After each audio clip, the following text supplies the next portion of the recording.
एवं परम तीर्थंकर अहिंसा के अग्रदूत भगवान महावीर स्वामी को अनंत अनंत वंदन।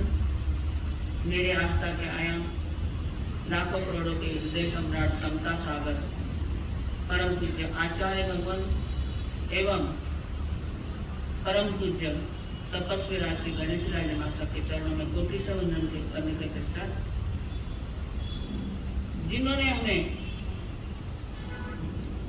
जीवन की सही राह बताई है, जीवन को सही मोड़ दिया है, ऐसे मेरे जीवन रथ के सारथी परम पूज्य गुरु माता के चरणों में कोटि से वंदन करने के पश्चात, अभी आप लोगों ने दान की महिमा सुनी है। लक्ष्मी कितने प्रकार की होती है और हमारे पास कैसी लक्ष्मी है और कैसी लक्ष्मी हम पाना चाहते हैं, ये सभी बातें आपने सुनी। आप लोगों को अपना जीवन ऊंचा उठाने के लिए, अपने जीवन को गुणों से भरपूर भरने के लिए भगवान ने अपनी देशना में, अपनी पवित्र वाणी में फरमाया है, चत्तारी पुष्पा पनत्ता तंजा रुव संपन्ने नाम मेके नो गंध संपन्ने, गंध संपन्ने नाम मेके नो रुव संपन्ने, एके रुव संपन्ने नी गंध संपन्ने नी, एके नो रुव संपन्ने नो गंध संपन्ने। थाना सूत्र में इन चार बातों का वर्णन बताया है कि चार प्रकार के फूल कैसे होते हैं, जिसमें पहला प्रकार है रुवा संपन्ने नाम मेके नो गंध संपन्ने। कुछ फूल ऐसे होते हैं जिनमें रूप आकर्षण तो बहुत होता है, लेकिन गंध नहीं होती। ऐसे फूलों के पास भौरे नहीं मंडराते हैं। जिन फूलों के पास गंध आती है, ऐसे फूलों के पास दूर से ही वे भौरे खींचे चले आते हैं। लेकिन इन फूलों के पास जो केकड़े के फूल हो, आंकड़े के फूल हो, इन फूलों के पास भौरे नहीं मंडराते हैं, क्योंकि उनमें केवल रूप है, गुण नहीं है, रूप नहीं, ऐसा गंध नहीं है। ऐसे कुछ व्यक्ति ऐसे होते हैं जिनमें रूप तो होता है, दिखने में सुंदर होते हैं, लेकिन गुणों की कमी होती है। और ऐसे व्यक्ति अपने जीवन में कभी सफल नहीं होते। दूसरा जो है गंध संपन्ने नाम मेके नो रुव संपन्ने, इसमें बताया है कुछ फूल ऐसे होते हैं जो रूप संपन्न नहीं होते, जिनमें रूप नहीं होता है लेकिन सुगंध होती है। और ऐसे सुगंध वाले फूलों के पास भंवरे स्वयं चले आते हैं। जैसे हम देखते हैं कि कस्तूरी काली होती है, दिखने में अच्छी नहीं होती, लेकिन उस कस्तूरी को अगर हमने डिब्बे में भरकर कपाट के अंदर बंद करके रखा, फिर भी उसकी सुगंध चारों तरफ फैलती है। ऐसे कुछ व्यक्ति होते हैं जिनमें रूप तो नहीं होता, लेकिन गुण संपन्न होते हैं। कई गुणों का भंडार उनमें होता है। जैसे हमने हरिकेशी बल का नाम सुना है, उनको रूप नहीं था, लेकिन अत्यंत तेजस्वी, अत्यंत तपस्वी, समताधारी मुनि, जिनमें रूप नहीं था, लेकिन गुण जरूर था। कई गुणों का भंडार उनमें था। ऐसे दूसरे प्रकार के फूल जो होते हैं और ऐसे दूसरे प्रकार के व्यक्ति होते हैं। तीसरा बताया है एके रुव संपन्ने भी गंध संपन्ने भी। तीसरे प्रकार के जो फूल होते हैं जिसमें गुण भी होते हैं सुगंध भी होती है और रूप भी होता है, दिखने में आकर्षित होते हैं, जैसे गुलाब के फूल, मोगरा के फूल। दूर से ही इनकी सुगंध हमारे आंख में चली जाती है। और भौरे भी ऐसे फूलों पे मंडराते हैं। तो ऐसे तीसरे प्रकार के जो व्यक्ति होते हैं, जो गुण संपन्न भी होते हैं और रूप संपन्न भी होते हैं, जैसे हम सुविपाक सूत्र में पढ़ते हैं, सुबाहु कुमार का नाम आता है। सुबाहु कुमार दिखने में अत्यंत सुंदर, भद्र परिणामी, हर कोई उससे बोलना चाहता था, मिलना चाहता था। ऐसे सुबाहु कुमार जिनमें गुण भी थे और रूप भी था, ऐसे तीसरे प्रकार के फूल और तीसरे प्रकार के व्यक्ति होते हैं। चौथे प्रकार के फूल जो होते हैं, उनमें न तो रूप होता है, न सुगंध होती है। ऐसे कई प्रकार के फूल होते हैं। और इसी प्रकार में कुछ व्यक्ति आते हैं जिनमें न तो गुण होते हैं, न रूप होता है। वे केवल अन्यों के अवगुण देखते हैं, दूसरों के जीवन में कोई गलत बात कैसी घटाई जाए, ऐसे व्यक्ति चौथे प्रकार में बैठते हैं। तो ऐसे 4 प्रकार के फूल जो बताए हैं,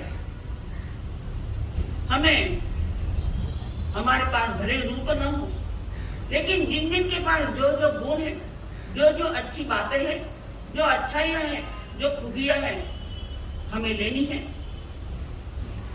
और अपने जीवन को इन गुणों का भंडार हमारे जीवन में हमें भरना है, तभी हमारा जीवन सफल और सार्थक हो सकता है। 4 बातें बताई है। सिद्धांत जो व्यक्ति होते हैं, उनके लिए 4 बातें बताई है। एक है दूसरों के दोष देखना, दूसरा है दोषों का प्रचार करना, तीसरा है दोषारोपण करना और चौथा है दोषों का शोधन करना। पहली बात जो बताई है, दोष देखना। हमारे जीवन में कई अवगुण होते हैं, कई दोष होते हैं, लेकिन हम हमारे अवगुण दोष निकालने की बजाय औरों के दोष देखते हैं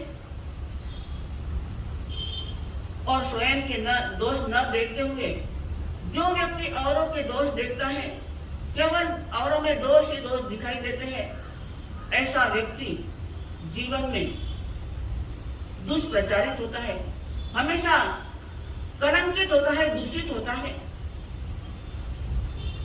दूसरा जो है दोषों का प्रचार करना। हमने अगर किसी ने कुछ अवगुण देख लिए, कुछ गलत बात देख भी ली, कभी कभी होता है कि हमने केवल उस बात को सुना है, लेकिन वह बात सही नहीं होती है, फिर भी हम उस व्यक्ति के बारे में चारों तरफ ऐसी हवा फैला देते हैं, केवल नमक की रोटी बना देते हैं कि वह व्यक्ति ऐसा है, वह व्यक्ति वैसा है, और सब तरफ उसका गलत प्रचार कर देते हैं। दोष नहीं हो तो दोष बताना यह तो गलत बात ही है, लेकिन अगर किसी में कोई कुछ दोष दिखाई भी दिए, कुछ अवगुण दिखाई भी दिए, तो उन्हें हमें प्रचारित नहीं करना है। उन दोषों को हमें छिपाना है और हो सके तो उस व्यक्ति को अलग से बुलाकर, एकांत में बुलाकर प्रेम से, प्यार से उसे समझाओ कि तुम्हारे यहाँ ऐसी गलती है, तुम्हारे में यह दोष है, हो सकता है वह व्यक्ति सुधर जाए, उस व्यक्ति का जीवन आगे बढ़ जाए, ऊंचा हो जाए, तो उस व्यक्ति को सफल बनाने में आप निमित्त बनोगे। लेकिन औरों के पास आपने उसकी निंदा की तो उसका जीवन निंदनीय बनेगा या नहीं बनेगा, लेकिन आपका जीवन निंदा से भर जाएगा, आपका जीवन निंदनीय बन जाएगा। चौथा है दोषारोपण करना। कुछ व्यक्ति में औरों पर जबरदस्ती दोष डालने की प्रवृत्ति होती है। वो सामने वाला व्यक्ति कहता है कि मेरी यह गलती नहीं है, मुझ में यह दोष नहीं है, अवगुण नहीं है, फिर भी जबरदस्ती उन पर दोषारोपण करते हैं कि तेरी यह गलती है, तू अपनी गलती छिपा रहा है। लेकिन ऐसी गलती हमें नहीं करना है। जबरदस्ती औरों पर दोषारोपण हमें नहीं करना है। चौथा जो है, दोषों का शोधन करना। दोष हमें औरों के नहीं देखना है, स्वयं के दोष हमें देखना है। स्वयं के दोष देखकर उन दोषों को निकालना है और अपने जीवन को एक सुंदर, एक अच्छा, सफल जीवन बनाना है। हमारे में कितने दोष है, कितने अवगुण हैं, ये हमें पता होते हैं। लेकिन हम औरों के दोष देखते हैं, औरों के अवगुण देखते हैं। औरों के दोष देखने से हमारा जीवन दूषित और कलंकित बन जाएगा, लांछित बन जाएगा। हमारे जीवन को हमें निंदनीय नहीं बनाना हो तो इन चारों बातों से हमें दूर रहना है। हम दोषारोपण करते हैं तो उसकी चार बातें, दोषारोपण जो होता है चार कारणों से, चार बातों से होता है। एक है अहंकार के कारण। किसी में हमने दोष देख लिया तो हमारे में जो अहंकार है, उस अहंकार के कारण हम कहते हैं कि तुम्हारे में यह दोष है, तुम्हारे में अवगुण है। लेकिन वह हमारा अहंकार हमें खा जाता है। अहंकार के कारण हम ऊपर नहीं उठ सकते हैं। दूसरा है ईर्ष्या के कारण। कोई आगे बढ़ रहा है, किसकी प्रशंसा हो रही है, कोई अपनी मेहनत से धनवान बन रहा है, अच्छा धन कमा रहा है, लेकिन ईर्ष्या के कारण हम वह देख नहीं सकते, किसी की प्रशंसा सुन नहीं सकते। आज तो साधु संतों को भी नहीं छोड़ते, उन पर भी गलत गलत मन गढ़ंत बातें बनाते हैं, जिसका कोई अस्तित्व नहीं है, जिसका कोई वजूद नहीं है। ऐसी बातें साधु संतों के लिए भी हम कहना छोड़ते नहीं हैं। लेकिन उसका असर हम पर कब और कैसा आएगा ये हम बता नहीं सकते। चौथा जो है, भय के कारण हम दोषारोपण करते हैं। हम घर में देखते हैं कि बच्चे होते हैं, भाई बहन रहते हैं, दोनों से गलती होती है, लेकिन बहन कहती है भाई से गलती हुई और भाई कहता है बहन से गलती हुई। दोनों से गलती हुई, लेकिन माता पिता के डर के कारण दोनों एक दूसरे पर अपनी गलतियां थोपते हैं।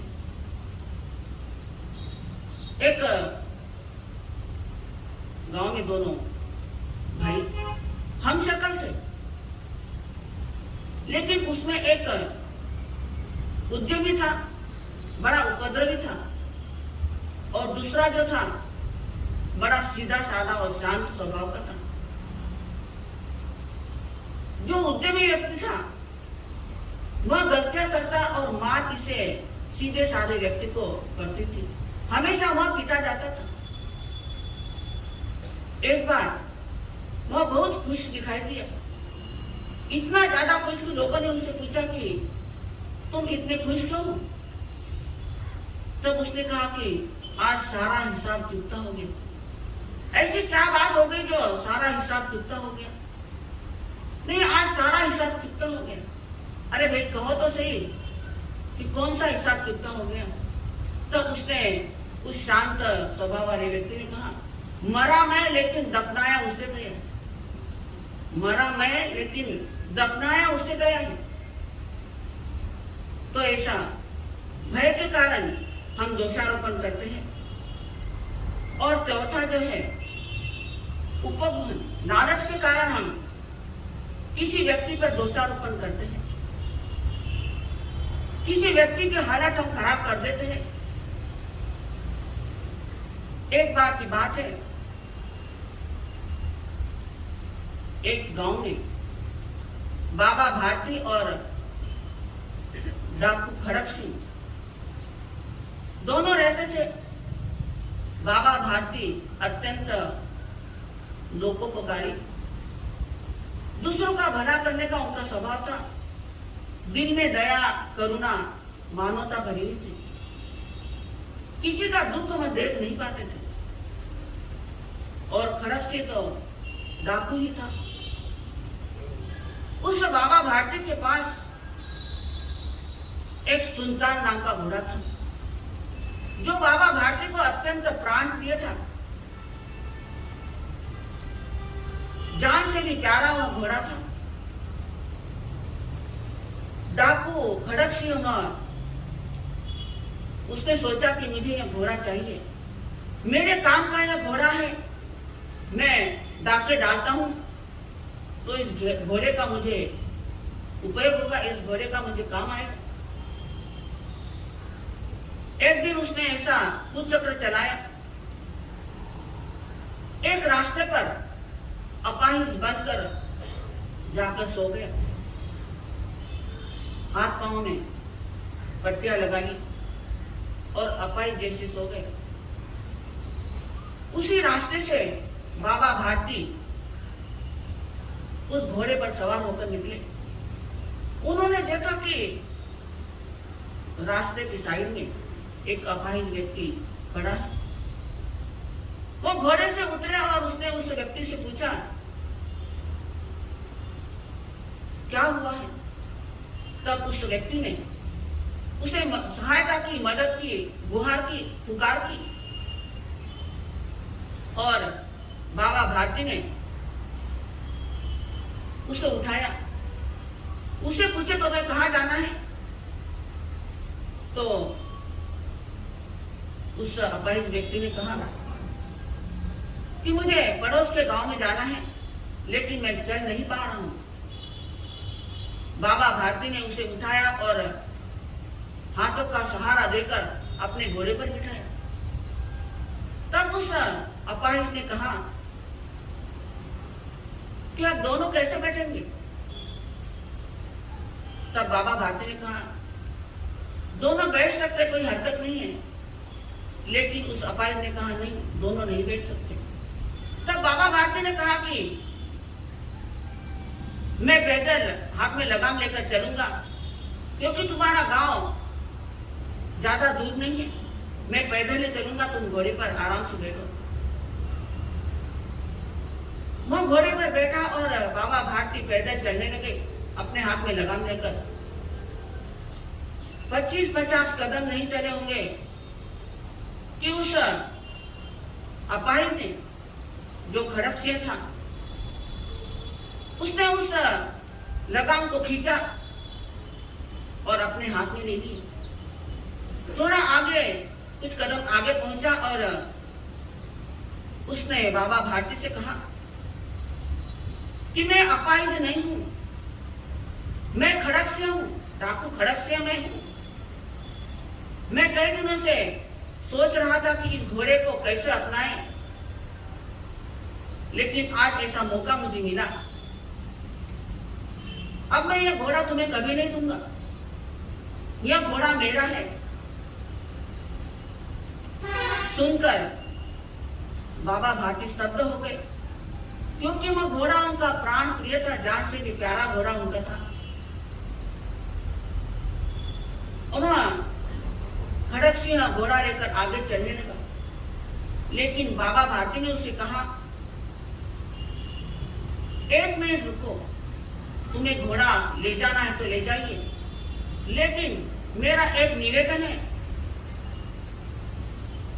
इस बात की जिक्र कहीं मत करना कि तुमने घोड़ा इस प्रकार मुझसे छीन लिया है। इस बात का जिक्र मत करना। और मैं इसलिए कह रहा हूं कि अगर तुमने इस बात का किसी से जिक्र किया, लोगों को पता चल गया, तो लोग जो जरूरतमंद होते हैं, जो अपाहिज होते हैं, उन पर विश्वास करना छोड़ देंगे। लोगों का उन पर से विश्वास उड़ जाएगा। उन्हें घोड़ा ले जाना तो ले जाएगी। और बाबा भारती फिर से अपने घर जाने के लिए निकले। मन काफी उदास था, क्योंकि अपना प्राण प्रिय घोड़ा अपने हाथ से निकल गया था। वे घर पहुंचे, लेकिन उन्हें नींद नहीं आ रही थी। उधर खड़क सिंह भी घोड़ा लेकर निकला, लेकिन वह घोड़ा लेकर बेचैन था और बाबा भारती घोड़ा खोकर बेचैन थे, क्योंकि आज तक ऐसी हरकत उनके साथ किसी ने नहीं की थी। वे घर पहुंचे, लेकिन उन्हें नींद नहीं आ रही थी। इधर उस डाकू खड़क सिंह को भी नींद नहीं आ रही थी। वह आधी रात को निकला और उस घोड़े को लेकर निकला और बाबा भारती के आश्रम के बाहर उस घोड़े को बांध दिया। बांधकर उसके गले में एक चिट्ठी लिख ली कि मैं इस घोड़े को फिर से तुम्हें दे रहा हूं। आपने मेरा दिल लूट लिया है। मैंने आपका घोड़ा लूटा, लेकिन आपने मेरा दिल लूट लिया है। मैं आपको केवल एक आदमी समझता था, लेकिन आप तो फरिश्ते निकले, एक देवता निकले। मैं इस घोड़े को फिर से यहाँ छोड़कर जा रहा हूं। और नींद नहीं आने के कारण सुबह जब बाबा भारती बाहर आए, तो उन्होंने देखा कि मेरा प्राण प्रिय घोड़ा सुल्तान यहाँ बंधा हुआ है। उस घोड़े को जाकर वह लिपट गए। आंखों से खुशी के आंसू आने लगे कि मेरा घोड़ा मुझे फिर से मिल गया। फिर उनकी नजर उस घोड़े के गले में बंधी चिट्ठी पर पड़ी। चिट्ठी दिखाकर उन्होंने देखा कि उस चिट्ठी में लिखा है कि आपने मेरा दिल लूट लिया है, मैंने आपका घोड़ा लूटा है, लेकिन आप आदमी नहीं फरिश्ते हो। और आपके इस व्यवहार के कारण मैं हमेशा के लिए अपना यह चोरी का कुकर्म छोड़ देता हूं। इस कुकर्म को मैं त्याग देता हूं। आज के बाद कभी चोरी नहीं करूंगा। मैं एक अच्छा इंसान बनने जा रहा हूं। और वह चिट्ठी पढ़कर बाबा भारती के आंखों में आंसू आ गए। अगर बाबा भारती चाहते तो जिस समय घोड़ा हाथ से निकला उसी समय मैं रिपोर्ट लिखवा देते, शिकायत कर देते, लेकिन बाबा भारती वैसे नहीं थे। अगर उन्होंने वैसा किया होता तो वह व्यक्ति नहीं सुधरता। वह व्यक्ति भी सुधर गया, उसका जीवन बदल गया। उसने उस चोरी का कुकर्म भी छोड़ दिया और मेरा घोड़ा भी मुझे मिल गया। तो हमारे जीवन में भी ऐसे कई अवसर आते हैं, कई मौके आते हैं, लेकिन हम दूसरों के दोष देखते हैं, दूसरों के अवगुण देखते हैं। तो हमें औरों के दोष नहीं देखना है, औरों के अवगुण नहीं देखना है। हमारे जीवन को गुणों से हमें भरना है। कौवा जो होता है वह अगर शिखर पर, किसी मंदिर के शिखर पर जाकर बैठ गया तो वह बाज पक्षी या गरुड़ पक्षी नहीं बन जाता है। ऐसे ही मनुष्य अगर केवल किसी सिंहासन पर जाकर बड़ा नहीं बन जाता है। वह व्यक्ति गुणों से जब भरपूर होता है, गुणों का भंडार उसमें होता है, तब कहीं जाकर वह व्यक्ति महान होता है। तो हमें भी महान बनने के लिए अपने जीवन में गुणों को अपनाना है। कवि भी कहते हैं, गुण पे हो बलिहार बनो तुम ज्ञानी जी, कहती है ललकार सुनो जिनवानी जी।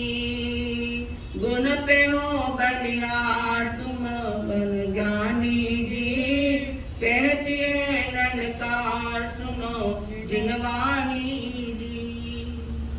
गुण पे हमें बलिहार होना है। जब गुणों पे हम बलिहार होंगे तो हमारा जीवन भी किसी के लिए बलिदान दे सकता है। हमारा जीवन ऊपर उठ सकता है। कहते हैं काले काजल से भी नयन का श्रृंगार किया जाता है, काले काजल से भी नयन का श्रृंगार किया जाता है, कंटीली झाड़ियों से भी खेत का प्राकार किया जाता है। गुणी आदमी बुराई में भी भलाई ढूंढ लेते हैं, गुणी आदमी बुराई में भी भलाई ढूंढ लेते हैं, सड़ी गली खाद से भी बाग गुलजार किया जाता है। हम कहीं बाग में गए तो बाग में फूल फलों से लदे पेड़ भी होते हैं और कंटीले पेड़ भी होते हैं, लेकिन हमें उन कंटीले पेड़ों को नहीं देखना है। कंटीले पेड़ों को देखे तो हमारा जीवन भी कंटीला बन जाएगा, लेकिन सुगंधित फूल और फलों से लदे हम पेड़ देखेंगे तो हमारा जीवन भी सुगंधित हो जाएगा। और जीवन को सुगंधित बनाने के लिए संकल्प हो हमारा, इंसान